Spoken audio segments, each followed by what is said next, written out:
नमस्कार दोस्तों, online YouTube channel पर आपका स्वागत है। मैं शंकर लाल सैनी।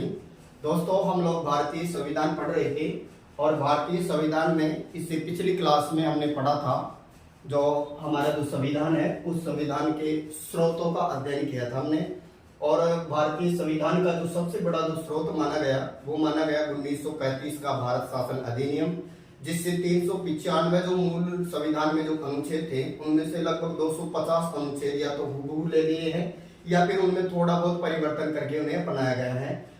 आज हम लोग संविधान का जो भाग 3 है, इस भाग 3 के अंतर्गत जो मूल अधिकार हैं उनके बारे में चर्चा करेंगे। तो सबसे पहले क्वेश्चन उठता है कि मूल अधिकार क्या है या मूल अधिकार की परिभाषा क्या है। तो दोस्तों, वे अधिकार जिन अधिकारों के बगैर एक व्यक्ति अपने व्यक्तित्व का विकास नहीं कर सकता उन्हें मूल अधिकार या मौलिक अधिकार कहा जाता है। दूसरे शब्दों में कहें तो ये कह सकते हैं कि व्यक्ति को व्यक्ति होने के नाते जो अधिकार मिलते हैं वो ही मूल अधिकार हैं। अर्थात एक व्यक्ति को अपने व्यक्तित्व के विकास के लिए उसका सामाजिक, आर्थिक, राजनीतिक, सांस्कृतिक कई तरह का उसका जो विकास होता है उस विकास को या चहुमुखी विकास को संपन्न करने के लिए कुछ अधिकारों की आवश्यकता होती है, उन्हें ही मौलिक अधिकार कहा जाता है। दोस्तों, मूल अधिकार जो है, इन मूल अधिकारों का जनक देश कौन है? दुनिया में मूल अधिकार कहाँ से आए? तो मूल अधिकारों का जो जनक माना जाता है वो किस देश को माना गया है? तो वो है ब्रिटेन। याद रखिए, मूल अधिकारों का जनक या मूल अधिकारों की जननी कौन है? ब्रिटेन है। लेकिन हमने मूल अधिकार किस देश के संविधान से लिए हैं? तो यूएसए यानी संयुक्त राज्य अमेरिका। हमने संविधान में जो अपनाए हैं मूल अधिकार ये यूएसए से लिए हैं। लेकिन बात करें विश्व में मूल अधिकारों का जनक देश कौन है? तो ब्रिटेन है। दोस्तों, ये माना जाता है 1215 की बात है, ब्रिटेन में जॉन पॉल नाम का एक राजा हुआ था, सर जॉन पॉल। इस सर जॉन पॉल ने क्या किया कि किसानों को एक सामान्य कागज पर लिखकर कुछ अधिकार दिए थे और इन्हें ही संविधान के अंतर्गत है क्या नाम दिया? मैग्ना कार्टा का। तो याद रखिएगा, मैग्ना कार्टा का संबंध कहां से है? ब्रिटेन से है। मैग्ना कार्टा 1215 कौन राजा? जॉन पॉल से। इसने किसानों को सामान्य कागज पर लिखकर कुछ अधिकार दिए थे जिसे मैग्ना कार्टा कहा गया। इसीलिए भारतीय संविधान का जो भाग 3 है जिसमें मूल अधिकारों का उल्लेख है, इसी भाग 3 में जिसमें मूल अधिकारों का उल्लेख है, इसी संविधान का मैग्ना कार्टा भी कहा जाता है। तो याद रखिएगा, हमारे संविधान का भाग 3 संविधान का क्या कहलाता है? मैग्ना कार्टा कहलाता है। इसके अलावा ये जो भाग है संविधान का भाग 3, ये सबसे महत्वपूर्ण और प्रकाशमान या दीप्ति पाठ बताया है संविधान का। तो भाग 3 जो संविधान के अंतर्गत जो मूल अधिकार हैं ये कहां से कहां तक वर्णित है? तो अनुच्छेद 12 से और 35 तक जो है, 12 से और 35 तक है, ये मूल अधिकारों के बारे में उल्लेख किया गया है। दोस्तों, भारत में मूल अधिकारों की सबसे पहले मांग की गई 1895 में, और जो मांग करने वाला बंदा था वो था लोकमान्य बाल गंगाधर तिलक। लोकमान्य बाल गंगाधर तिलक ने 1895 में स्वराज्य विधेयक के माध्यम से सबसे पहले मूल अधिकारों की क्या की? मांग की। तो बात करेंगे भारत में सबसे पहले मूल अधिकारों की मांग करने वाला कौन था? लोकमान्य बाल गंगाधर तिलक था, जिसने 1895 में स्वराज्य विधेयक के माध्यम से ये कह सकते हैं कि अधिकारों की क्या की? मांग की।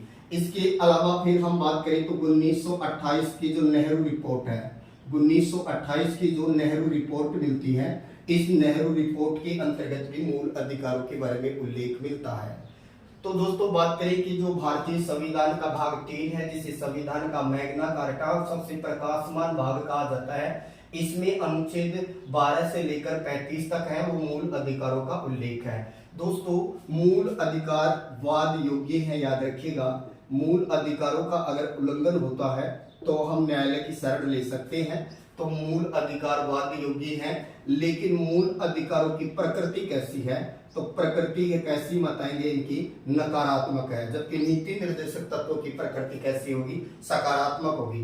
अर्थात अधिकार राज्य के विरुद्ध नागरिक को प्रदान किए जाते हैं, इसी कारण से इनकी प्रकृति नकारात्मक या नेगेटिव है, लेकिन ये वाद योग्य है। अगर मूल अधिकारों का उल्लंघन या हनन होता है तो हम न्यायालय की शरण ले सकते हैं। दोस्तों, मूल अधिकारों की अगर हम लोग बात करें तो मूल संविधान में हमने जो मूल अधिकार अपनाए इनकी संख्या प्रारंभ में 7 थी। तो याद रखिएगा, मूल अधिकार संविधान के किस भाग में वर्णित है, भाग 3 में है। और हमने कहा से लिए हैं मूल अधिकार, तो ये यूएसए से लिए हैं और यूएसए से हमने लिए हैं, लेकिन विश्व में ये कहां से आए, तो ये ब्रिटेन से आए। दोस्तों, हमारे संविधान का जो भाग 3 है, इस भाग 3 में प्रारंभ में नागरिकों को 7 मूल अधिकार प्रदान किए गए। याद रखिए, हमारे संविधान में प्रारंभ में नागरिकों को कितने मूल अधिकार दिए गए थे, 7 मूल अधिकार दिए गए थे। लेकिन 44वां संविधान संशोधन किया गया 1978 में, और 44वें संविधान संशोधन द्वारा जो संपत्ति का जो अधिकार था, इस संपत्ति के अधिकार को हटा दिया गया संविधान से, और वर्तमान में इसका जो उल्लेख मिलता है वो 300 क में मिलता है। अब वर्तमान में संपत्ति का अधिकार एक विधि अधिकार है, या इसे ही हम बोल सकते हैं कि संपत्ति का अधिकार अब कैसा अधिकार बन गया है, एक कानूनी अधिकार है, जबकि पहले कैसा अधिकार था, मूल अधिकार। तो वर्तमान में जो संविधान का भाग 3 है, इसमें नागरिकों को कितने मूल अधिकार दिए गए हैं, तो वर्तमान की अगर बात करें तो वर्तमान में नागरिकों को 6 मूल अधिकार प्रदान किए गए हैं। प्रारंभ में कितने दिए थे, 7 हटा दिया। ये कौन सा हटा दिया, अनुच्छेद 31 को हटा दिया है। अनुच्छेद 31 को हटा दिया है, जिसमें संपत्ति के अधिकार का उल्लेख था। कौन से संशोधन द्वारा हटाया, 44वां संविधान संशोधन 1978 को संपत्ति के अधिकार को हटा दिया गया। अब इस अधिकार का उल्लेख 300 क में मिलता है, जो वर्तमान में एक विधि अधिकार या कानूनी अधिकार है। अब दोस्तों, जो नागरिकों को जो ये जो अधिकार हैं, ये कौन कौन से हैं, तो हम एक शॉर्ट ट्रिक से निकाल सकते हैं। सम स्वयं शोध करना है शिक्षा सर्वे पर। सम स्वयं शोध करना है शिक्षा सर्वे पर, इससे निकालेंगे तो इससे जो अधिकार निकलेंगे 6, वो निकालेंगे। नंबर 1 पहला है समानता का अधिकार, समानता का अधिकार। फिर दूसरा स्वयं से बना देंगे स्वतंत्रता का अधिकार। फिर 100 से बन जाएगा शोषण के विरुद्ध अधिकार। 10 से बनाएंगे धार्मिक स्वतंत्रता का अधिकार, और शिक्षा से बनाएंगे शिक्षा व संस्कृति का अधिकार, शिक्षा व संस्कृति का अधिकार। और लास्ट में बनेगा सर्वे से बना सकते हैं हम लोग लास्ट का, जिसको हम बोल सकते हैं जो अनुच्छेद जो आपका 32 है, अनुच्छेद 32। और अनुच्छेद 32 के अंतर्गत है जो रिटें जारी की जाती हैं, और इसे से बना सकते हैं संवैधानिक उपचारों का अधिकार, संवैधानिक उपचारों का अधिकार। दोस्तों, जो आपका अनुच्छेद 14 है और 14 से 18 तक जो उल्लेख मिलता है वो समानता का अधिकार है। फिर बात करें 19 से और 22 तक है स्वतंत्रता का अधिकार आएगा। 23 व 24 ये शोषण के विरुद्ध अधिकार है। 25 से 28 तक है ये धार्मिक स्वतंत्रता में आएंगे। 29 व 30 ये आपकी शिक्षा और संस्कृति में आएंगे। और 32 से और 35 तक का जो पार्ट आएगा ये संवैधानिक उपचारों के अधिकार के अंतर्गत आता है। दोस्तों, वे अधिकार जो केवल भारतीय नागरिकों को ही मिले हैं, तो याद रखिएगा अनुच्छेद 15 में वर्णित है, 16 में, इसके अलावा 19 और 29 और 30 ये वो अधिकार हैं जो केवल भारतीयों को ही मिले हैं। याद रखिए, अनुच्छेद 15 में वर्णित 15, 16, 19, 29 और 30 ये वे अधिकार हैं जो केवल भारतीय नागरिकों को ही मिलेंगे, विदेशियों को नहीं मिलेंगे। बाकी का तो विदेशियों को भी मिल रहा है। तो जो भारतीय नागरिकों को मिले 15वां, 16वां, 19वां, 29वां और 30वां। 15वां भेदभाव का अंत करता है, 16वां अवसर की समानता बताता है, 19वां स्वतंत्रता प्रदान कर रहा है, 29 और 30 ये अल्पसंख्यक से रिलेटेड है, यानी शिक्षा और संस्कृति से संबंधित है। तो अब हम बात करें कि वे अधिकार कौन से हैं जो केवल भारतीय नागरिकों को ही है, तो अनुच्छेद 15, 16, 19, 29 और 30 में वर्णित है। बाकी विदेशियों को भी है और भारतीयों को भी है। दोस्तों, मूल अधिकार वाद योग्य हैं, अगर इनका उल्लंघन होता है तो हम न्यायालय की शरण ले सकते हैं। फिर बात करें मूल अधिकारों का उल्लेख जो संविधान के कौन से भाग में किया गया है उल्लेख, तो भाग 3 के अंतर्गत उल्लेख है। और कहां से कहां तक मूल अधिकार वर्णित है, तो याद रखिएगा अनुच्छेद 12 से लेकर के अनुच्छेद 35 तक मूल अधिकारों के बारे में उल्लेख है। सबसे पहले हम बात करते हैं, इसमें है अनुच्छेद 12। अनुच्छेद 12 में याद रखिए राज्य की परिभाषा दी गई है। यहाँ राज्य का मतलब है सरकार से, अर्थात राज्य क्या कर सकता है और क्या नहीं कर सकता। इसी तात्पर्य यहाँ है सरकार क्या कर सकती है और क्या नहीं कर सकती है से। तो यहाँ अनुच्छेद 12 में राज्य की क्या दी गई है, परिभाषा।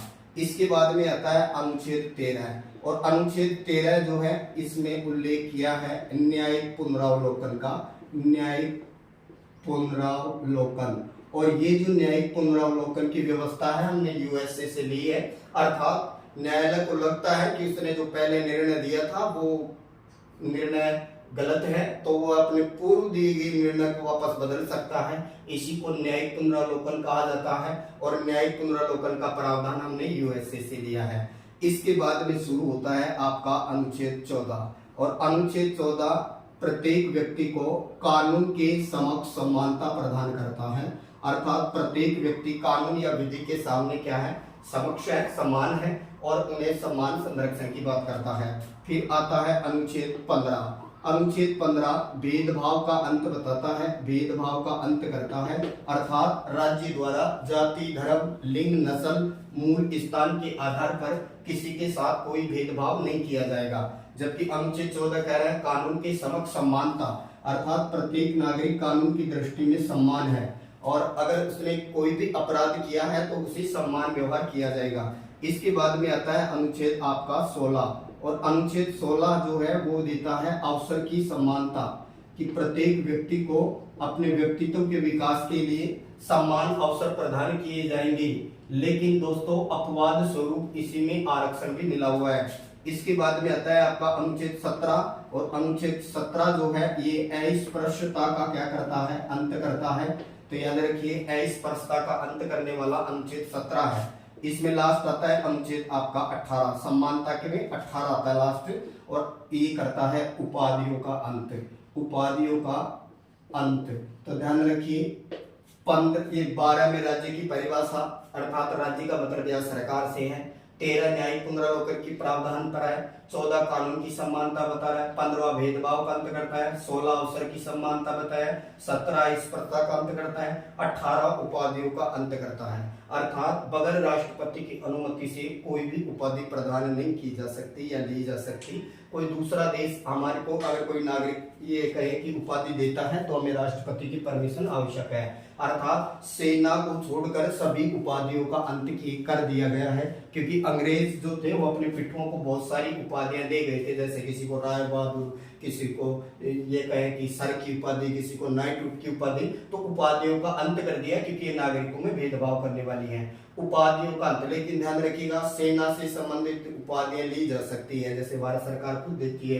परमवीर चक्र है ना, महावीर चक्र है, वीर चक्र है, इसके अलावा पद्म भूषण, पद्म विभूषण ये इन्हीं में आ जाते हैं। तो राज्य की परिभाषा अनुच्छेद 12 में है। न्यायिक पुनरावलोकन अनुच्छेद 13 में हो गया। कानून की समानता अनुच्छेद 14 में हो गया। भेदभाव का अंत 15 में हो गया। अवसर की समानता 16 में उल्लेख है। अस्पृश्यता का अंत 17 में होता है, और अवसर ये कहे कि उपाधियों का अंत 18।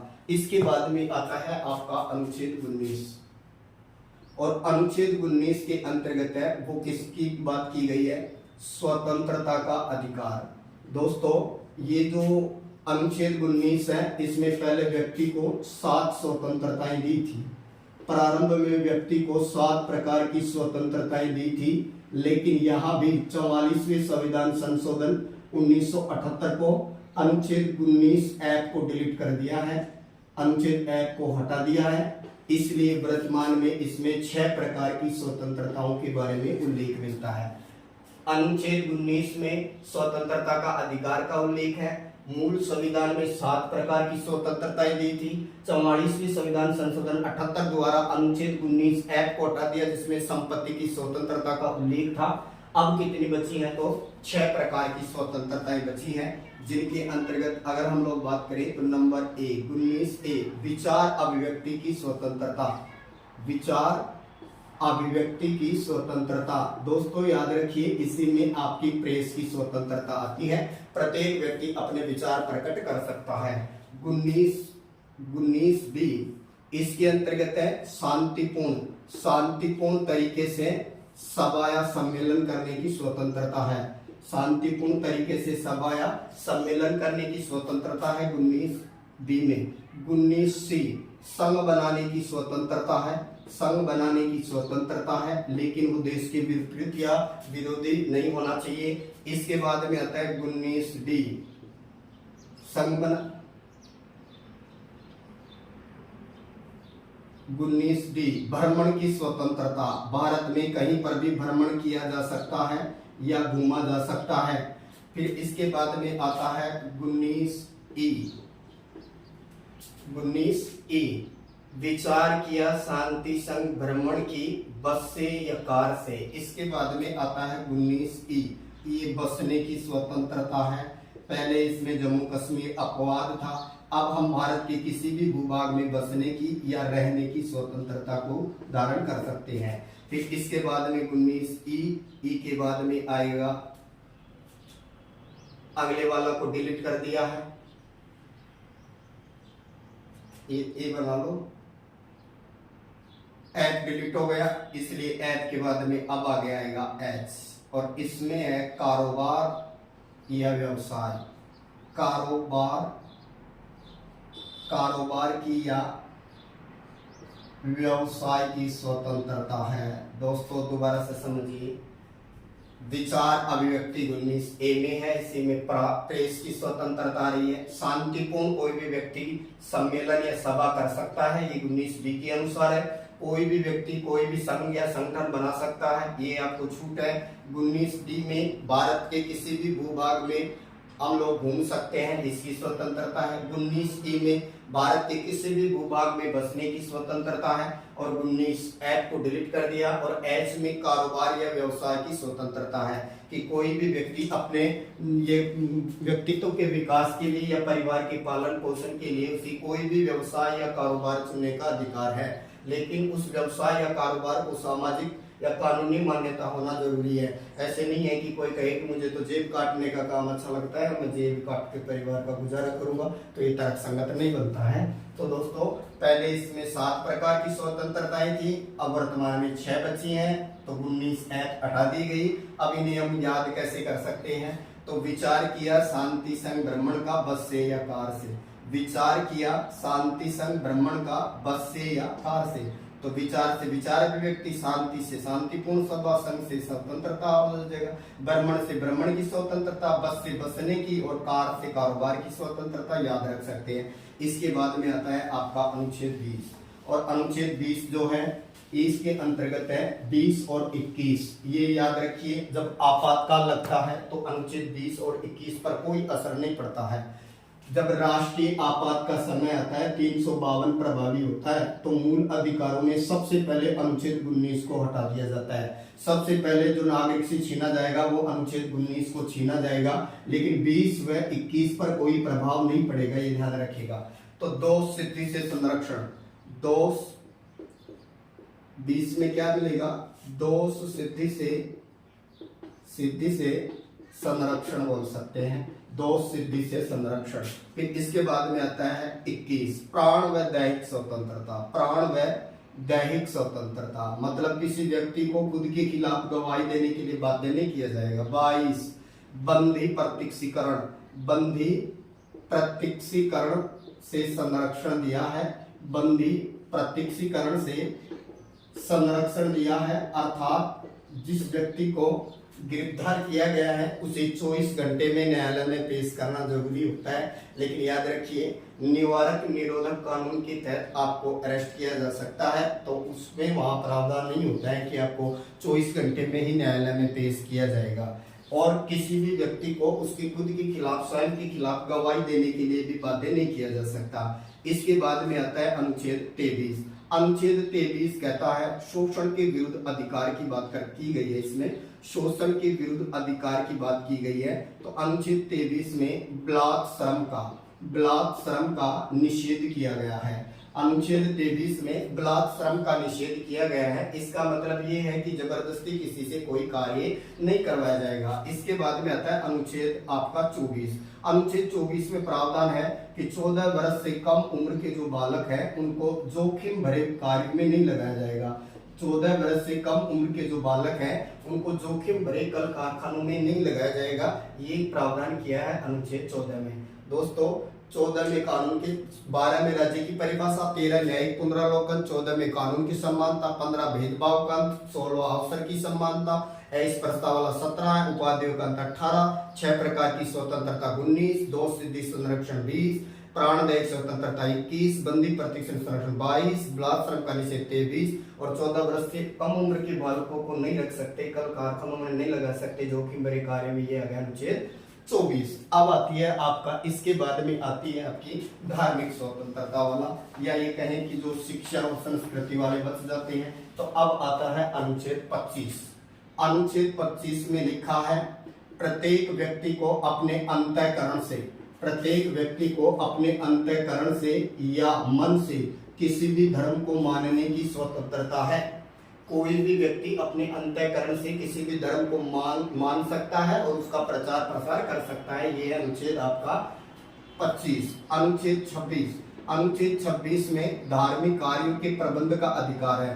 धार्मिक कार्यों के प्रबंध का अधिकार है, अर्थात किसी भी व्यक्ति को उसके जैसे धार्मिक कार्य है वो उनके अकॉर्डिंग प्रबंध कर सकता है। ये स्वतंत्रता दी है। जैसे कि किसी को मंदिर वगैरह में लंगर लगाना है तो वो लगा सकता है, कहीं पर फास्ट या व्रत रखने का प्रावधान है तो वो कर सकता है। अर्थात धार्मिक कार्यों के प्रबंध का क्या दिया है, अधिकार। जो कृपाण वगैरह धारण किया जाता है वो इसी के तौर पर धारण किया जाता है सिखों का। इसके बाद में आता है आपका अनुच्छेद 27 और अनुच्छेद जो 27 जो है, यानी ये 25, 26 और 27 ये कह रहा है कि जो सरकारी जो शिक्षण संस्थान है, अर्थात धार्मिक स्वतंत्रता, कोई भी व्यक्ति अपने धर्म का प्रचार प्रसार कर सकता है, उसको पोषण कर सकता है, यानी धर्म विशेष है। तो ये कह सकते हैं कि कोई भी व्यक्ति अपना खुद का शिक्षण संस्थान खोल सकता है और उसमें धर्म विशेष की शिक्षा दे सकता है। तो ये बोल सकते हैं धार्मिक प्रबंध किया है, धार्मिक प्रबंध बोल सकते हैं इसमें। फिर आता है इसके बाद में आपका अनुच्छेद 28 और 28 में ये कहा है कि जो सरकारी शिक्षण संस्थान है या सरकार से संचालित जो शिक्षण संस्थान है उनमें धर्म विशेष की शिक्षा नहीं दी जा सकती। अर्थात जो सरकारी शिक्षण संस्थान है या जो कहें कि सरकार से संचालित है, सरकारी शिक्षण संस्थान में धर्म विशेष की शिक्षा नहीं दी जा सकती। ये इसलिए नहीं दी जा सकती क्योंकि हमारे यहाँ धर्मनिरपेक्षता का प्रावधान रखा गया है। इसी कारण से ये ऐसा माना जाता है। तो प्रत्येक सरकारी स्कूल में किसी एक धर्म विशेष की शिक्षा नहीं दी जा सकती। इसके बाद में आते हैं अल्पसंख्यक वाले आपका 29 और 30। प्रत्येक व्यक्ति को अपना धर्म के अनुसार शिक्षण संस्थान खोलने की छूट है। शिक्षण संस्थान चलाने की क्या है, छूट है कि कोई भी व्यक्ति अपने धर्म के प्रचार के लिए या अपनी संस्कृति को बनाए रखने के लिए या शिक्षा व संस्कृति को बनाए रखने के लिए अपना स्वयं का शिक्षण संस्थान खोल सकता है। और 30 में कहा है कि उसमें फिर क्या कर सकता है, धर्म विशेष की शिक्षा भी दे सकता है, धर्म विशेष की शिक्षा दे सकता है। दोस्तों 29 और 30 दोनों अल्पसंख्यक से रिलेटेड है।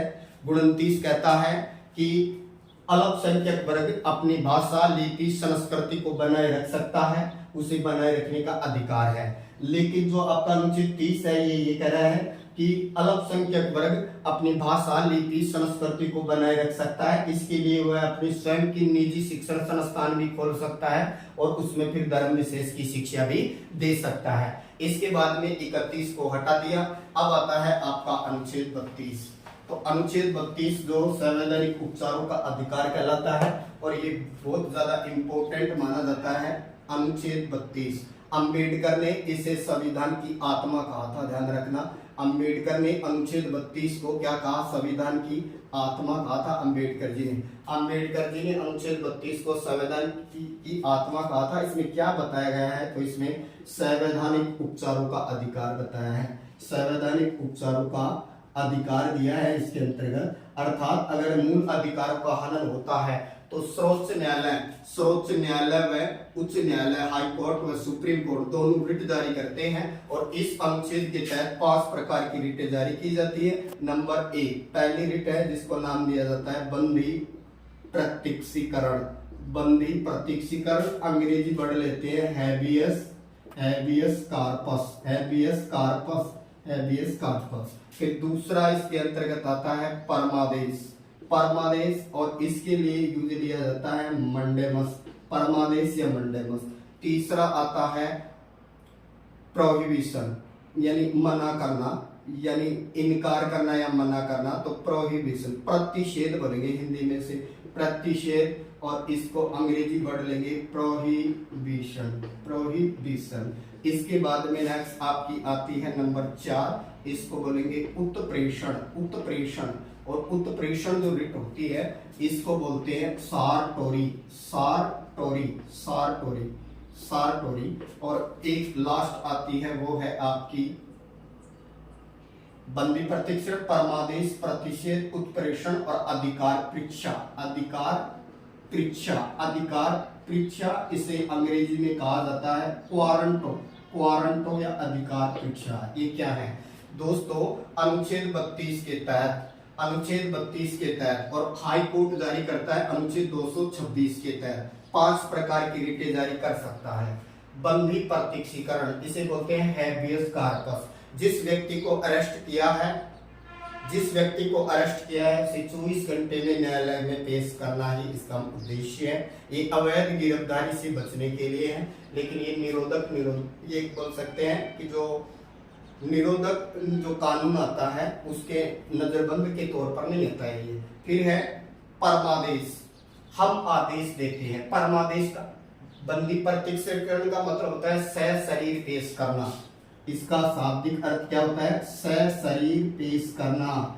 अर्थात जिस व्यक्ति को आपने अरेस्ट किया है उसे 24 घंटे में सशरीर न्यायालय में पेश किया जाए, इसे बोलते हैं बंदी प्रत्यक्षीकरण। अवैध गिरफ्तारी से बचने के लिए ये रिट है। फिर एक परमादेश, अगर कोई व्यक्ति अपने कर्तव्यों का पालन नहीं कर रहा है तो ये रिट जारी की जाती है। तो कर्तव्यों का अगर कोई पालन नहीं कर रहा है तो ये रिट जारी की जाती है कर्तव्य पालन के लिए, कि आप अपने कर्तव्यों का पालन करें, हम आपको ये आदेश देते हैं। परमादेश। प्रतिषेध अर्थात ये रिट तब जारी होती है जब मामला किसी अधीनस्थ न्यायालय में चलता है और अधीनस्थ न्यायालय का वो मामला नहीं है, तो ऊपरी न्यायालय अपने अधीनस्थ न्यायालय को ये रिट जारी करता है और उसे उस पर निर्णय लेने से मना करता है, अर्थात उसकी निरंकुशता को कम करने के लिए है। तो प्रतिषेध का अर्थ होता है मना करना, अर्थात जो ऊपर का न्यायालय है वो अपने अधीनस्थ न्यायालय को ये रिट जारी करता है और इसमें उस पर कार्य करने से इनकार करता है क्योंकि मामला उसके अधिकार क्षेत्र का नहीं है। फिर आता है उत्प्रेषण।